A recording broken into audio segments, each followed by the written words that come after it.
Which is best place for job, studio versus company.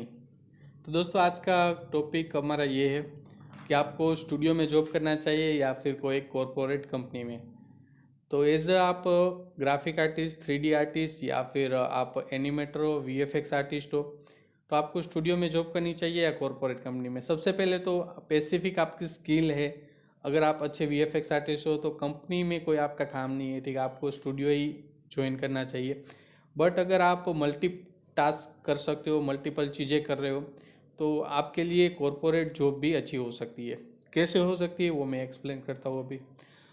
सबसे पहले तो आप जो सिटी में रह रहे हो वहाँ पे जो है क्या जॉब अवेलेबल है, क्योंकि एनिमेशन और VFX स्टूडियो बहुत ही लिमिटेड है।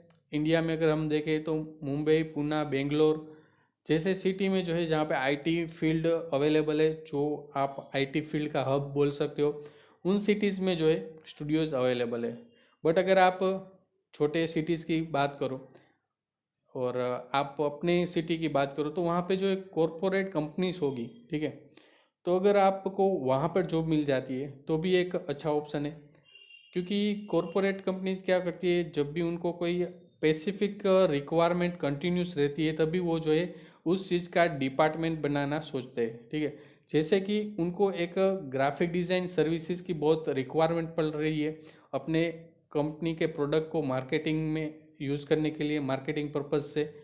तो वो लोग क्या करते हैं कि कुछ टाइम तक जो है वो लोग थर्ड पार्टी जो ग्राफिक स्टूडियो है उनको जो है काम देते, बट फिर कंटिन्यूस जो है उनको मार्केटिंग करना रहता है, उनको अच्छे अच्छे ग्राफिक्स की रिक्वायरमेंट होती है, तो वो जो है इन हाउस जो है एक टीम बना लेते हैं ग्राफिक डिजाइनरों की।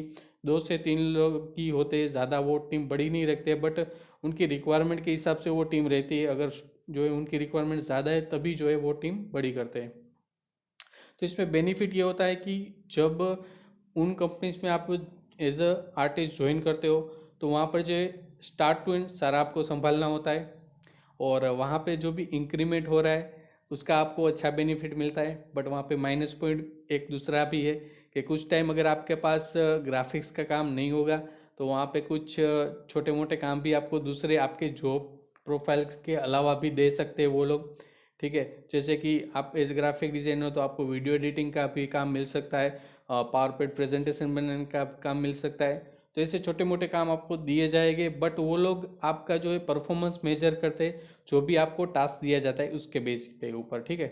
तो यहाँ पर इंक्रीमेंट का जो है स्कोप ज़्यादा रहता है कंपेयर टू कोई भी स्टूडियो। उसका मेन रीज़न ये है कि वो लोग जो है अगर अच्छा आर्टिस्ट होगा तो कंपनीज वाले क्या करते हैं, उसको जो है उसको जो है वैल्यू करते हैं, और उनको जो है उनको संभाल के रखना है कि उनको बार बार जो है रिक्रूटमेंट ना करनी पड़े, क्योंकि उनके लिए जो है जो भी छोटा डिपार्टमेंट उन्होंने बनाया है वो एकदम मेन कोर एरिया नहीं है, ठीक है। उनको बार बार उसके ऊपर फोकस नहीं करना है। उनको जो है एक बार टीम बिल्ड कर दी, फिर उनको जो है जो भी टास्क उनको देना होता है वो देते रहते हैं और चलता रहता है, ठीक है। तो वहाँ पे ज़्यादा बंदे नहीं होते, तो ज़्यादा रिस्पॉन्सिबिलिटी भी आपके ऊपर रहती है, स्टार्ट टू एंड प्रोजेक्ट संभालना आपको रहता है। बट एक चीज़ होती है, आप उसी कंपनी के लिए काम करते हो, आपको थर्ड पार्टी कोई स्टूडियो का काम नहीं करना होता है, ठीक है। तो मेन डिफरेंस जो ये है कि स्टूडियो वर्सेस कॉरपोरेट जॉब की बात करें तो स्टूडियोज में क्या करते हैं कि स्टूडियो वाले थर्ड पार्टी जो भी है उनके सारे प्रोजेक्ट्स लेके जो है यहाँ पे हम आर्टिस्ट के पास से वो करवाते हैं, और पूरा स्टूडियो में ये काम चलता है। बट कॉरपोरेट कंपनी में क्या होता है, उनकी जो रिक्वायरमेंट होती है उसके हिसाब से वहाँ पर वर्क डिस्ट्रीब्यूशन होता है। उनको जो भी चाहिए वही बनाना होता है, किसी थर्ड पार्टी क्लाइंट का काम नहीं करना होता है, ठीक है। तो मेन जो डिफरेंस रहता है एक स्टूडियो और कॉरपोरेट जॉब में। और सैलरी की बात करें तो यहाँ पर डिपेंडेंट है कि आप जो कॉरपोरेट कंपनी में जॉब कर रहे हो वहाँ पे उनका जो है सैलरी स्ट्रक्चर क्या है, उसके अलावा वो कंपनी कितनी बड़ी है। अगर जो है वो कंपनी बड़ी होगी तो आपको ज़्यादा भी पे कर पाएंगे, और वहाँ पे उनकी रिक्वायरमेंट के ऊपर भी रहता है। अगर उनका जो है मार्केटिंग बजट ज़्यादा रहता है और उनको कंटिन्यूस मार्केटिंग में पैसा डालना होता है तो वो जो है आपको हाई सैलरी के ऊपर भी जो है अफोर्ड कर पाएंगे, वो आपको जो है पे कर पाएंगे। स्टूडियोज़ में एक बड़ा माइनस पॉइंट ये है कि वो लोग जो है रिक्रूटमेंट उनके पास प्रोजेक्ट आने पर करते हैं। अगर उनके पास 4 5 6 प्रोजेक्ट आ गए तो इंस्टेंट जो है वो 100 लोग 50 लोग उस तरह से बल्क में जो है रिक्रूटमेंट करते हैं और इंटर्नशिप भी करते हैं। वो जो है सिखाते भी है वो लोग, कभी कभी उनको ज़रूरत पड़ती है। बट वहाँ पे माइनस पॉइंट ये है कि उन लोगों को जो है इतने सारे लोग मिल जाते हैं कि कभी कभी क्या होता है कि वहाँ पे आपका जो है ज़्यादा वैल्यू नहीं करा जाएगा। उनको लगेगा अभी इसकी रिक्वायरमेंट है तो रखो, नहीं रिक्वायरमेंट है तो निकाल दो। तो जब भी प्रोजेक्ट ख़त्म होते हैं तो एक साथ जो है ज़्यादा लोगों को जो है 25 30 लोगों के जब भी प्रोजेक्ट खत्म, उनका एग्रीमेंट ही होता है कि भाई आपका यहाँ पर हमारा 2 साल का प्रोजेक्ट है, 2 साल तक आपको कंटिन्यूस काम करना है और 2 साल के बाद अगर हमारे पास प्रोजेक्ट रहेगा तो आपको आगे रखेंगे, अगर नहीं रहेगा तो फिर आपको नया जॉब ढूंढना पड़ेगा। तो स्टूडियो में ये एक बड़ा माइनस पॉइंट है। कॉरपोरेट कंपनी में क्या होता है कि वो लोग आपको संभाल के रखेंगे कि उनको बार बार रिक्रूटमेंट नहीं करना है और उनका जो है ये कंटिन्यूस रहता है हर एक कंपनी में, ठीक है। उनको जो है वीडियो एडिटिंग की ज़रूरत पड़ती है, ग्राफिक डिज़ाइनर की ज़रूरत पड़ती है, अच्छा प्रेजेंटेशन, वो लोग जो है अपने जो भी स्टॉल वगैरह डालते हैं अपने प्रोडक्ट को शोकेस करने के लिए, तो वहाँ पर भी जो है हम आर्टिस्ट होते हैं तो हमारी हेल्प ली जाती है। तो वहाँ पर भी जो है हम उनको मदद कर सकते हैं। तो अगर लॉन्ग टाइम अगर जॉब करना चाहते हो तो आप एक कॉरपोरेट कंपनी में जो है एक छोटा डिपार्टमेंट का पार्ट बन सकते हो। वहाँ पे क्या होगा, सेफ आपका जॉब रहेगा और उसमें भी आप मल्टीटास्किंग करके उनको हेल्प कर सकते हो। अपना जो है एक प्रमोशन के लिए भी जो है अप्लाई कर सकते हो। एज अ ग्राफिक आर्टिस्ट आपने ज्वाइन किया था, आप फिर वीडियो एडिटिंग भी उनका संभालने लगे तो आप video editor plus graphic designer, तो आपने दो चीज़ें उनकी संभाल ली। धीरे धीरे अगर आपको वेब डेवलपमेंट का भी थोड़ा बहुत जो है, सोशल मीडिया मार्केटिंग का भी जो है नॉलेज है, तो आप वो भी चीज़ कर सकते हो। बट यहाँ पे कोर एनिमेशन वीएफएक्स फिल्म का जो 3 4 साल का जो है कोर्स करके आगे बढ़ रहे, उनको जो है मैं ये कॉरपोरेट लाइफ नहीं प्रीफर करूँगा। आप स्टूडियो में ही जाओ, क्योंकि आपने जो पैसा खर्चा है, जितने सारे सॉफ्टवेयर सीखे हैं, ठीक है, तो उसके हिसाब से तो अगर आप मुंबई पुणे बेंगलोर जैसे बड़े सिटी अफोर्ड कर सकते हो, वहाँ पे रह सकते हो, तो आप स्टूडियो में आगे बढ़िए। क्योंकि जब एक प्रोजेक्ट पे 2 साल 1 साल काम करते हो स्टूडियो में, फिर आप जंप करोगे तो सीधा 4 5 6 7 8 हज़ार, मतलब कि उतना जंप आप 10 हज़ार रुपये तक का जो है जंप एक्सपेक्ट कर सकते हो, ठीक है। 5 6 हज़ार 10 हज़ार, कभी कभी 2 4 4,000 तक तो मिनिमम जो है आप शिफ्टिंग के टाइम अपना जंप एक्सपेक्ट कर सकते हो।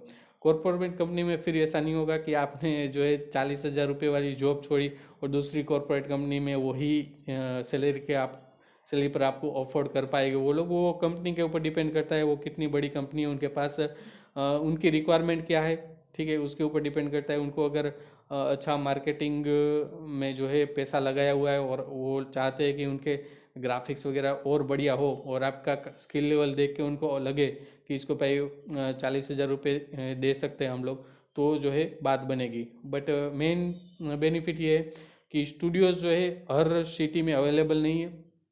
जो बड़े सिटी है, जो बोल सकते हैं हम, मुंबई पुणे बेंगलोर जो आईटी हब है, ठीक है, बेसिकली आईटी हब जहाँ जहाँ पे है, आईटी कंपनीज जहाँ पर है, और वहाँ पे जो है आपको स्टूडियो देखने को मिलेंगे। छोटे सिटी में क्या होता है, कॉरपोरेट कंपनीज होती है, उनकी रिक्वायरमेंट के हिसाब से आप वहाँ पर भी ज्वाइन कर सकते हो। तो बेसिकली ये सारे डिफरेंस थे। और मिनिमम जो है कोई भी स्टूडियो हो या कंपनी हो, 10% जो है इंक्रीमेंट होता ही है ईयरली बेस के ऊपर। और सैलरी स्ट्रक्चर की बात करूँ तो मिनिमम जो है 10 हज़ार से लेके आप जो है 50 हज़ार रुपये तक एक्सपेक्ट कर सकते हो, आपकी स्किल के अकॉर्डिंग और आपके एक्सपीरियंस के ऊपर आधारित है। और मैक्सिमम जो है अगर आप बड़े स्टूडियो में बड़े फिल्म प्रोजेक्ट के ऊपर काम कर रहे हो तो 1 लाख रुपये तक भी आप जो है अर्निंग कर सकते हो, इसमें कोई डाउट नहीं है। बट ये जो है सारा कौन से प्रोजेक्ट चल रहे हैं और कौन सा स्टूडियो, इसके ऊपर डिपेंड कर रहा है, और आपके वर्क के ऊपर सबसे ज़्यादा डिपेंड कर रहा है, और आपकी स्किल लेवल के ऊपर, ठीक है। तो सैलरी की बात हो गई, और यहाँ पर कॉरपोरेट वर्सेस स्टूडियोज़ में क्या अंतर होता है, जो प्रोफाइल में क्या अंतर होता है। और स्टूडियोज़ में जो है स्पेसिफिक आपको एक स्किल के ऊपर ही लॉन्ग टाइम तक काम करना होता है। जैसे कि आप 3D मॉडलिंग आर्टिस्ट के तौर पर काम करें तो इन डेप्थ नॉलेज आपका उसमें होना चाहिए और लॉन्ग टाइम तक उसमें ही आपको काम करते रहना है। कॉरपोरेट कल्चर में क्या होता है, आपको जो भी टास्क दिया जा रहा है वो आपको कंप्लीट करना है, वो फिर ग्राफिक का हो या फिर वीडियो प्रेजेंटेशन का हो या फिर आपको जो है कोई एक क्रिएटिव बनाना है, चीज़ बनाने को बोला हो, ठीक है, तो कुछ भी जो है क्रिएटिव काम करने के लिए वहाँ पे आपको दे सकते हैं। मैं जो खुद है अभी कॉरपोरेट कंपनी में काम कर रहा हूँ, कोई हमारा जो ये स्टूडियो नहीं है, मैं पिछले 8 साल से जहाँ पे काम कर रहा हूँ वो जो है बेसिकली ई लर्निंग सॉफ्टवेयर बनाती है कंपनी, और वहाँ पे जो है हम एनिमेशन वीडियोस बनाते हैं वो सॉफ्टवेयर के लिए, ठीक है। तो और इसके अलावा जो है एसओपी बनाते हैं, जो भी कॉरपोरेट कंपनीज होती है वहाँ पे वो लोग जो है सेफ्टी ट्रेनिंग देती है। मैन्युफैक्चरिंग प्लांट होता है तो वहाँ पे सेफ्टी ट्रेनिंग की जो है काफ़ी रिक्वायरमेंट होती है, तो इस टाइप के जो है सेफ्टी ट्रेनिंग वीडियोस भी हम बनाते हैं। और मैं जो है कॉरपोरेट कंपनी में, तो बेनिफिट ये है कि मैं लॉन्ग टाइम से एक ही जगह पर जॉब कर रहा हूँ, इंक्रीमेंट जो है 10% के अराउंड होता रहता है, और मेरा सेफ जॉब है। ऐसा नहीं है कि भाई प्रोजेक्ट ख़त्म हुआ कि जॉब से निकाल देंगे, ठीक है। यहाँ पे जो है मल्टीपल प्रोजेक्ट्स साइमल्टेनियसली मिलते रहते हैं, और उनका जो है खुद का भी सॉफ्टवेयर्स का जो है कंटेंट बनाना होता है तो वो भी चलता रहता है। तो एक जो है जॉब सिक्योरिटी हो जाती है। स्टूडियो में कभी कभी क्या होता है कि जॉब सिक्योरिटी नहीं मिल पाती है, उसके वजह से आपको जो है घूमना रहता है सिटी बाई सिटी, ठीक है।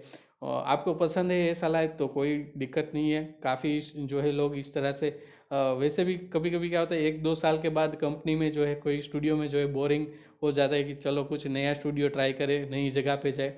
तो ये कम्प्लीटली आपके नेचर के ऊपर है, आपकी रिक्वायरमेंट के ऊपर है कि आपको जो है इस तरह से अलग अलग स्टूडियो में काम करना पसंद है तो आप ज़रूर कर सकते हो, ठीक है। बट मुझे जो है एक जगह पे कंटिन्यूस ग्रोथ होता रहे मेरा, और सेफ एक अपना जो है जॉब रहे, इसका मुझे जो है ज़्यादा रिक्वायरमेंट था, इसलिए मैंने जो है कॉरपोरेट कल्चर जो है सिलेक्ट किया है। यहाँ पे मैं काफ़ी सारी चीज़ें सीखा हूँ, प्रोजेक्ट मैनेजमेंट सीखा हूँ, टीम बिल्डिंग सीखा हूँ, उसके अलावा रिक्रूटमेंट कैसे करनी वो सीखा हूँ, ठीक है। और प्रोजेक्ट्स में कैसे नेगोशिएशन वगैरह करना है, बहुत सारी चीज़ें मैं ये कॉरपोरेट कल्चर से सीखा हूँ। हाँ, स्टूडियो में होता तो एक अलग एक्सपीरियंस होता, वहाँ पर भी जो है काफ़ी कुछ सीखने को मिलता। और यहाँ पे मैं अपने सिटी में, छोटे सिटी में जो है, वैसे छोटा तो नहीं बोल सकते राजकोट को, बट ये जो सिटी है इतना भी बड़ा नहीं है मुंबई पुणे बेंगलोर जितना, बट यहाँ पर जो है कॉरपोरेट कंपनीज काफ़ी सारी है। तो अगर एक कंपनी में मुझे इन फ्यूचर चेंज करना पड़ा तो दूसरी कंपनी में आई थिंक जो है मुझे मिल जाएगा कुछ इसी टाइप का जॉब, ठीक है। और स्टूडियोज़ की बात करें तो बहुत ही मतलब है ही नहीं ऐसा बता दे, क्योंकि एनिमेशन स्टूडियो, वीएफएक्स स्टूडियो जो है मैंने जैसे बताया कि बड़े सिटी में अवेलेबल है, ठीक है। तो कॉरपोरेट जॉब भी आप कर सकते हो, ऐसा कुछ नहीं है, उसमें भी काफ़ी अच्छा ग्रोथ है। करीबन मैं अपनी कॉरपोरेट जॉब में अभी जो है मेरी 50,000 रुपये सैलरी हो चुकी है, ठीक है। तो एक ही जगह पे मैं 8 साल से जॉब कर रहा हूँ, और इतना जो है मैंने यहाँ से सैलरी इंक्रीमेंट मिलता गया, और अभी इतनी मेरी सैलरी है।